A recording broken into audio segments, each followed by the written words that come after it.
Hi friends, ఈరోజు నేను meal maker aloo curry తయారు చేసే విధానాన్ని చూపిస్తా. ముందుగా స్టవ్ ఆన్ చేసుకుని కడాయి పెట్టుకోవాలండి. కడాయి వేడెక్కే లోపల మరొక స్టవ్ ఆన్ చేసుకుని గిన్నెతో వాటర్ పెట్టుకున్నాను. ఇప్పుడు కడాయి వేడెక్కిందండి, ఇందులో ఆయిల్ పోసుకున్నాను. ఆయిల్ కూడా వేడెక్కింది. ఇప్పుడు స్టారు, సాజీరా, బగారాకు వేస్తున్నా అండి. ఇది కొంచెం లైట్గా ఫ్రై చేసుకోవాలి. ఫ్రై అయిపోయిందండి. ఇప్పుడు కరివేపాకు, ఉల్లిపాయ, పచ్చిమిర్చి, క్యారెట్ కలిసి కోసుకొని పెట్టుకున్నా.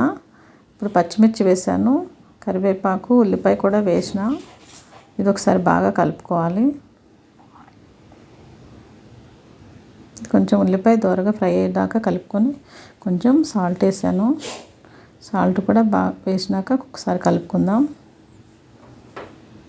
అల్లం వెల్లుల్లిపాయ, కొంచెం కాజు కలిపి పేస్ట్ చేసి పెట్టుకున్నా అండి.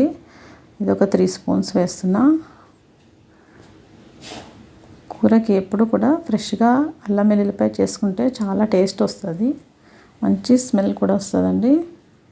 ఇప్పుడు క్యారెట్, ఆలు కూడా వేసేస్తున్నా. ఒకసారి మొత్తం కలుపుకుందాం.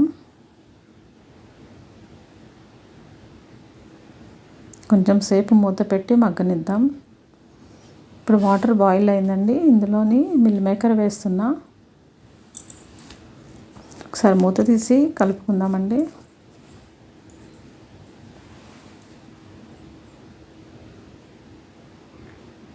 ఇప్పుడు కొంచెం పసుపు వేసాను, వేసి మరొకసారి కలుపుకుందాం. కొంచెం సేపు మూత పెట్టుకుందామండి. ఇప్పుడు ఒకసారి మూత తీసాను, ఒకసారి కలుపుకుందామండి కింద కూడా అంటుకోకుండా. ఇప్పుడు ఒక 2 స్పూన్స్ కారం వేస్తున్నా.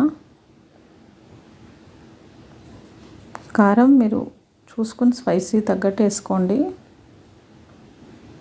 ఒకసారి మూత పెట్టి మరి మగ్గనిచ్చాను. మరొకసారి మళ్ళీ మూత తీసి కలుపుతున్నాను. ఇప్పుడు కొంచెం పెరుగు ఇట్లా షేక్ చేసుకొని ఇట్లా పెరిగేసుకోవాలి. కూరకి పెరిగేసుకుంటే చాలా బాగుంటుందండి.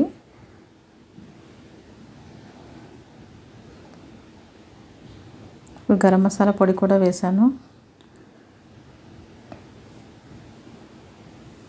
కొంచెం పెరుగులోని కొద్ది వాటర్ పోసి వేసుకున్నా అండి. ఇదంతా ఒకసారి కలుపుకుందాం. ఇప్పుడు మిల్ మేకర్లో వాటర్ అంతా తీసేసి అందులో వేసానండి. కూరలో అంతా మిల్ మేకర్ పట్టేటట్టు ఒకసారి బాగా కలుపుకుందాం. కొన్ని వాటర్ పోసి ఒకసారి కలుపుకుందాం. మళ్ళా కొంచెం సేపు మూత పెట్టి ఉడకనిద్దాం. మరి ఒకసారి మూత తీసి మళ్ళీ కలుపుతున్నా.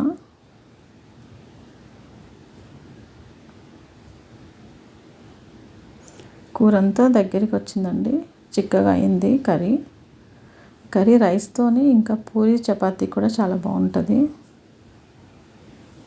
కొంచెం సేపు మూత పెట్టి ఇంకొంచెం చిక్కగా చేసుకుందామండి. కూర అంతా చిక్కగా అయిందండి. ఎంతో రుచికరమైన కర్రీ రెడీ అయిపోయిందండి.